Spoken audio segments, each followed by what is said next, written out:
Can't blame the women. Nope.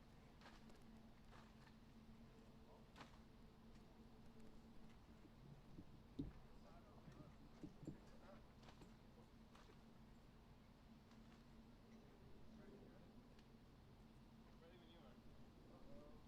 Mr. Roboto.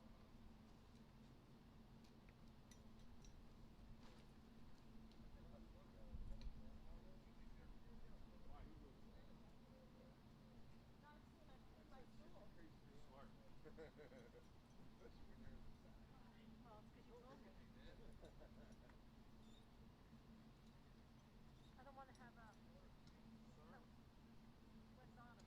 Call the agent. probably able through the Wi-Fi connection to see All right, who's smoking? camera.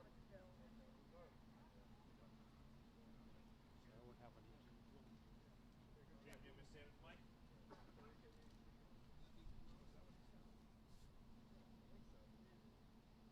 I didn't know they still sold them. But I'm wondering if you can see the viewfinder.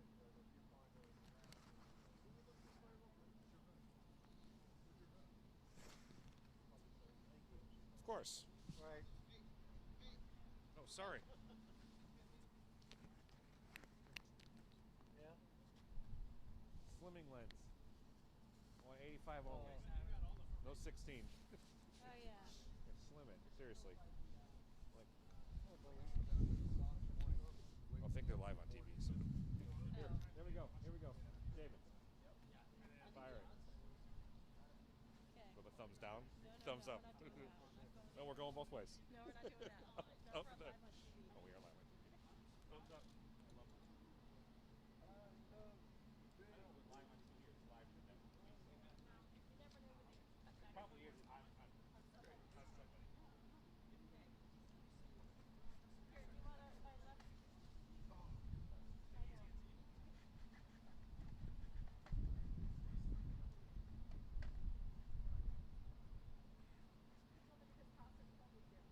So I walked in like a smart.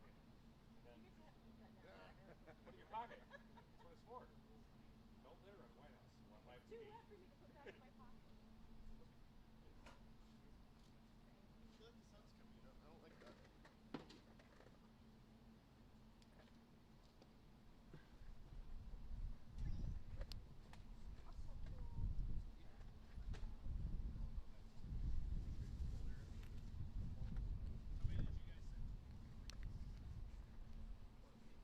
much.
It is so sad that in a matter of hours or just a few days, many federal workers will not be receiving their paychecks. And what that means in their lives is tragic in terms of their credit rating, paying their mortgage, paying their rent, paying their car payment, paying their children's tuition, and the rest. The president seems to be insensitive to that. He thinks maybe they could just ask their father for more money, but they can't. And we think that the collateral damage that he is causing by, well, I'm going to yield to the leader to talk about that, but I would say this. If you don't understand financial insecurity, then you would have a policy that takes pride in saying, I'm going to keep government shut down for months or years, unless you totally agree to my position. I yield to the leader. Yeah, well, unfortunately, the president just got up and walked out. He asked Speaker Pelosi, will you agree to my wall? She said no. And he just got up and said, then we have nothing to discuss, and he just walked out. Again, we saw a temper tantrum because he couldn't get his way, and he just walked out of the meeting. I asked him to open up the government, that tomorrow so many people will have trouble paying their mortgages, paying their bills, dealing with situations when they don't get paid. And I said, just why won't you do that? We'll continue to discuss. We're willing to discuss anything. And he said, if I open up the government, you won't do what I want. That's cruel. That's callous. And that's using millions of innocent people as sort of pawns. And it was wrong. And then a few minutes later, he sort of slammed the table. And when Leader Pelosi said she didn't agree with the wall, he just walked out and said, we have nothing to discuss. So he said it was a waste of his time. That is sad and unfortunate. We want to come to an agreement. We believe in border security. We have different views. We've already offered the president our proposals, which has sat on his desk for several weeks. But this was really, really unfortunate, and in my judgment, somewhat unbecoming of a presidency. Did he mention what is the president's declare a national emergency? Did he say anything about He didn't talk about that, but what I will say is that one of the obstacles that we have to an agreement is a stipulation of fact. What the president is claiming to be the situation at the border is not solved by a wall. And we have been for border security. We take our oath to protect and defend the American people very seriously. And we had suggestions about how we can do it better than a wall in recognition of what the challenge is there from a immigration and a drugs, et cetera, coming into our country. And so that's what's sad. And so I said to him, Mr. President, the evidence of what's happening there does not support the crisis that you describe, and therefore the solution you suggest, because we have a better idea of how to keep our country safe, and it isn't a wall.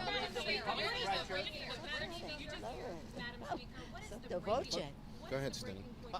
Before you ask more questions, I want to make a point. This is not a partisan difference. This is a policy difference. And I suggested in the White House, in the Situation Room, in the last meeting, that every time we have a policy difference, shutting down the government is the wrong thing to do. It is taking hostages to accomplish your objective and hurting people in the process. Now, I've got a list here of 6 senators and the chairman of the Homeland Security Committee in the House of Representatives. I'm only going to read you one. Michael McCall from the state of Texas. You have to understand, too, that a 30-foot concrete wall is a very expensive proposition. And there are a lot of other things we can be doing technology-wise to make it a smart border that's more effective and cost-efficient. That's Michael McCall, Republican chairman of the Homeland Security Committee in the House of Representatives. This is not a partisan difference. This is a policy difference. And it is unacceptable to put 800,000 people at risk, 38 million people on food stamps, millions of people who are expecting to get a refund on their taxes, people who want to use the national parks, people who want to get farm assistance in the Farm Bill. That is why we have 4 bills on the floor that we're going to send to the United States Senate. Now I want to read you one more quote. Of course not, when asked, you think you ought to shut down government? Of course not, he said. Remember me? I am the guy that gets us out of shutdowns. It's a failed policy. Mitch McConnell, 2014, CNN. It is a failed policy, and we ought to stop it.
Well, wait a minute.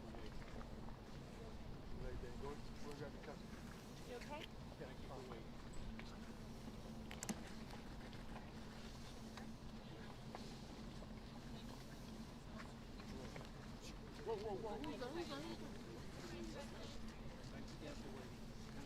You bet. You bet.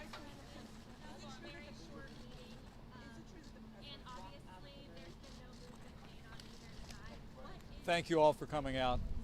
We'll make a few brief remarks and then happy to answer a few questions. We just ended a very short meeting in the Situation Room. The President invited the Republican and Democratic leadership here to Capitol Hill because we are facing not only a partial government shutdown, but we are also facing a humanitarian and security crisis at our southern border. This past week, the President and I and these leaders met on 2 separate occasions. All those in the room directed staff to spend the entire weekend working over proposals. At the President's direction, we incorporated Democrat ideas and language in our proposal and made an offer to resolve this impasse and address the crisis at our southern border. And today, in this brief meeting, we heard once again that Democratic leaders are unwilling to even negotiate to resolve this partial government shutdown or address the crisis at our southern border. They demanded once again that before any negotiations could begin, that we would have to agree to reopen the government. And the President called the question in the meeting. He asked Speaker Pelosi that if he opened things up quickly, if he reopened the government quickly, would she be willing to agree to funding for a wall or a barrier on the southern border? And when she said no, the President said goodbye. Now, I know there's been millions of Americans, hundreds of thousands of federal workers that are as disappointed as we are that the Democrats are unwilling to engage in good faith negotiations. Look, the American people know we face a serious humanitarian and security crisis at our southern border. And this president, our entire administration, working with these Republican leaders, is going to continue to drive forward to bring about the kind of reforms that will see to the safety and security of the American people. But what the president made clear today is he is going to stand firm to achieve his priorities, to build a wall, a steel barrier on the southern border, add additional personnel, additional resources, additional reforms to stem the crisis that we face on our southern border.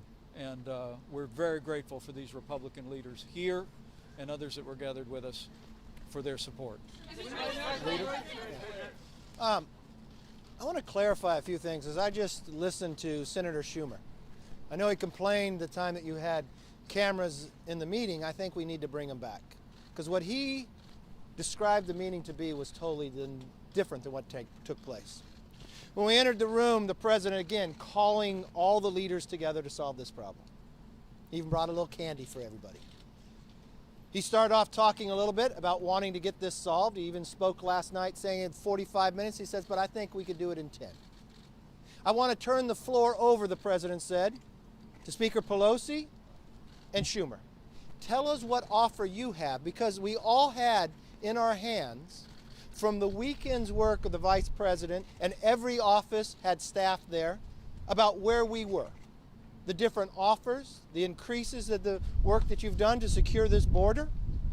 So we turned to Speaker Pelosi. She began to argue whether we even have a crisis or whether facts are true. Turned to Schumer again, who said we just have to open the government up. The president would go back and forth in a negotiation in a very respectful way. I saw Schumer continue to raise his voice. The president then turned to the speaker and politely asked her, okay, Nancy, if we open the government up in 30 days, could we have border security? She raised her hand and said, no, not at all. The president calmly said, I guess you're still not wanting to deal with the problem. The president wants to solve this problem. That's why he continues to bring us down. That's why he's put offers on the table. Not once have the Democrats offered anything back. The entire time I've been in these meetings, they want to just argue so people can't present a fact. They want to argue and debate whether what comes across this southern border. People are hurting.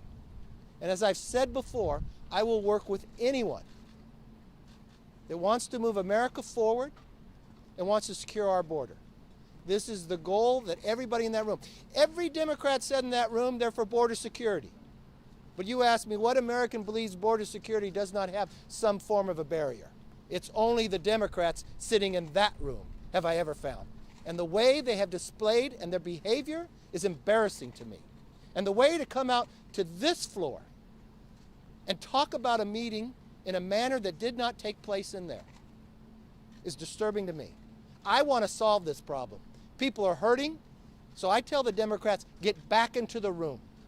Let's not leave. Let's solve this problem. Just as the president said, it doesn't even take 45 minutes. We're here and we want to work. Well, Leader McCarthy, I think, described it very accurately.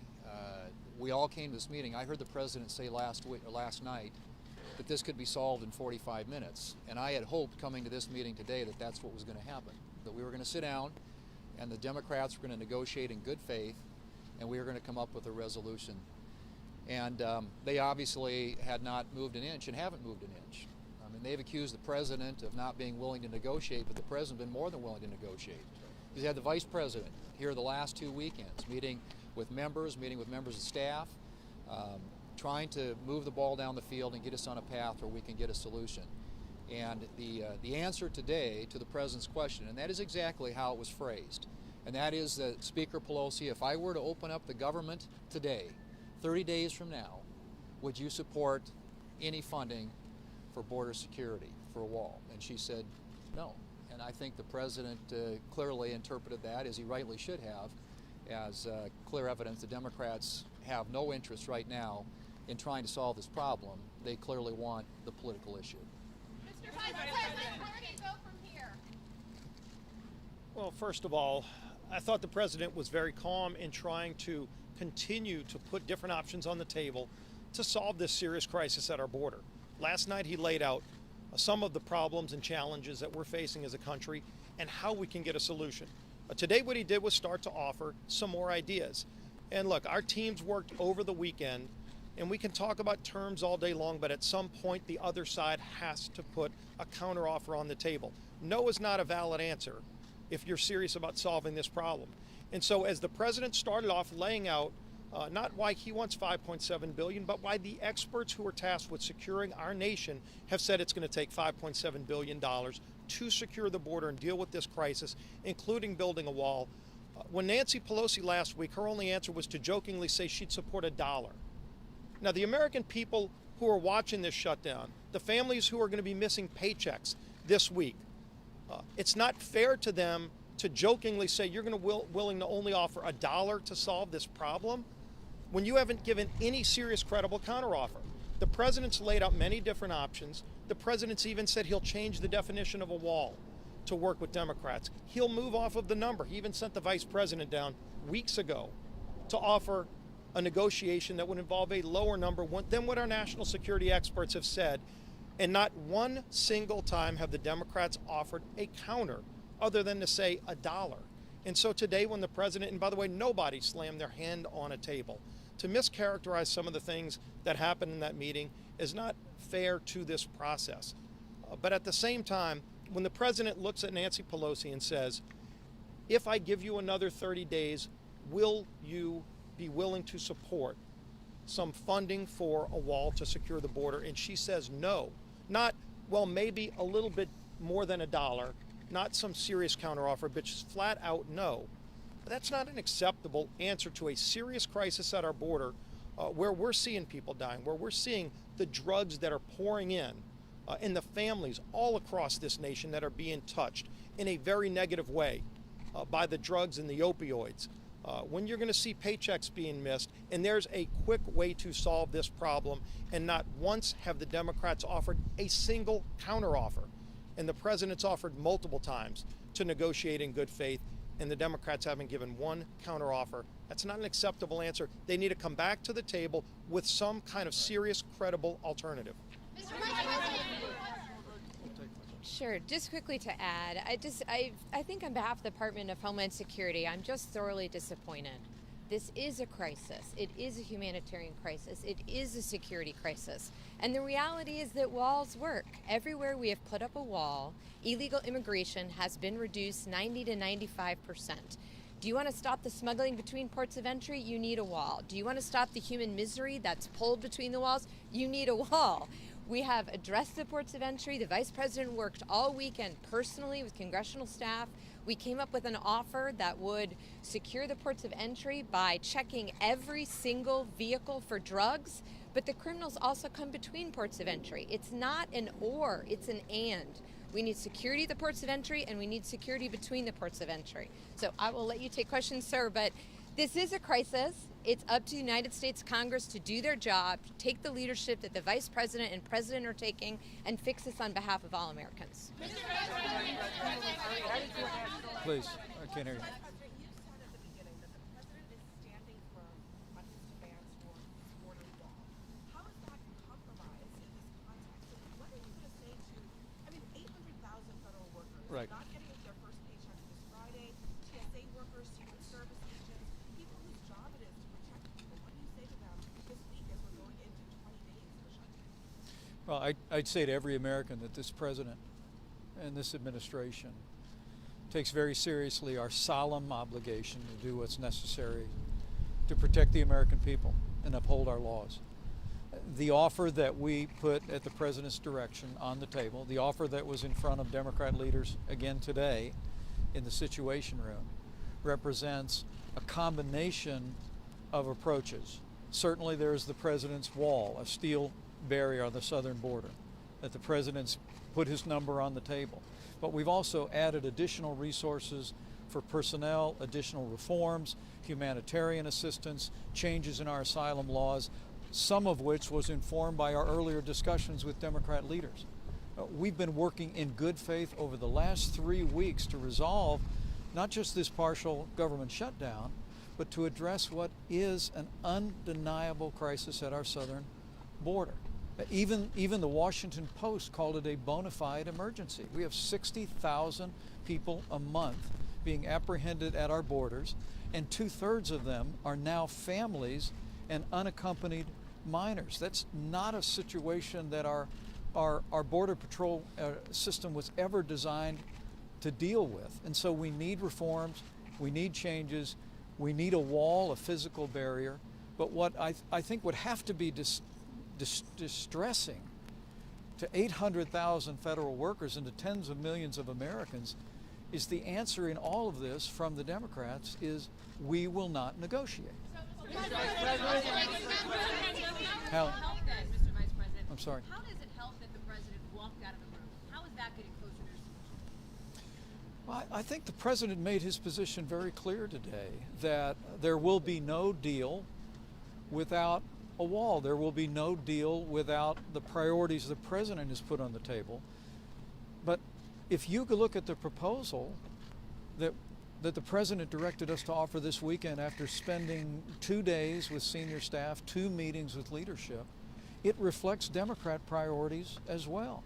But frankly, as we continue to hear about the idea that Congress, and I know there'll be votes tomorrow, that the House will take up bills to open portions of the government, and the president literally called the question. He said, if I opened up the government quickly, would you agree to border security and a wall? The Speaker of the House said no. And at that point, I think the president thought there was no longer any reason to be talking at this meeting. But as we said afterwards, and we had conversations with the leaders before they left, is we hope they will come back to the table. I'd say to every American looking on who shares our frustration, call your congressman, call your senator. If you think the Democrats should be negotiating in good faith to resolve this partial government shutdown and to address the humanitarian and security crisis at our southern border, then you ought to call your congressman, call your senator, tell them come back to the table, and I will tell you the door here at the White House is wide open. We're ready to sit down with these leaders and with Democratic leaders and resolve this issue.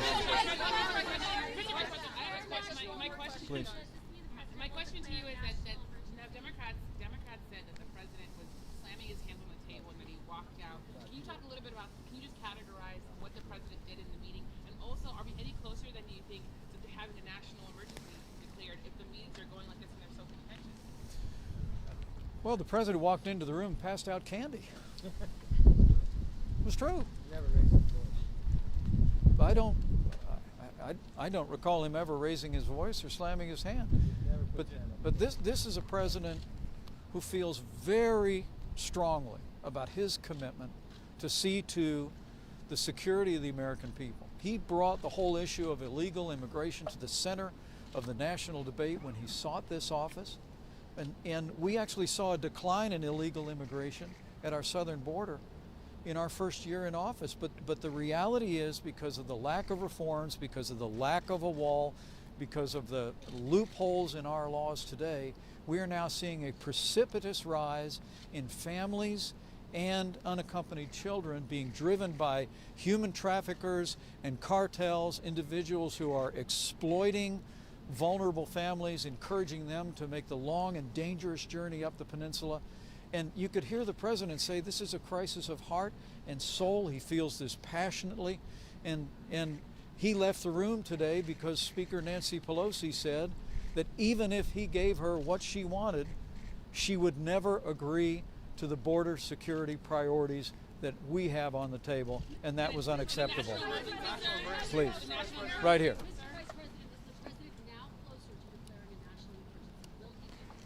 I know the president's made it clear that he's looking at that. He believes that he has the authority to do it. But I think the president's belief, and I know it's the belief of these Republican leaders as well, is that Congress should just do their job. Look, politics is the art of the possible. I served in the Congress for 12 years. Now, I remember times when there were strong feelings on emotions, but eventually leaders came together, sat down with presidents, oftentimes in opposite political parties, They heard each other's priorities, they negotiated an agreement, and they moved forward. That's what the American people expect us to do today. But when the Speaker of the House comes to the table with the leader of the Democrats in the Senate, after we've made days of good faith negotiations with an offer on the table, and their only answer is they will not negotiate until we reopen the government. And when the president says, well, if I gave you exactly what you're asking for, would you agree to border security and a wall? And they say no. I think the American people deserve better. I think these leaders know the American people deserve better. And I can promise the American people, this president, Republicans in the House and the Senate are going to continue to stand firm until we get the resources and the reforms necessary to end the humanitarian crisis on our southern border, to end the security crisis on our southern border. Then and only then will we end this partial government shutdown. Thank you.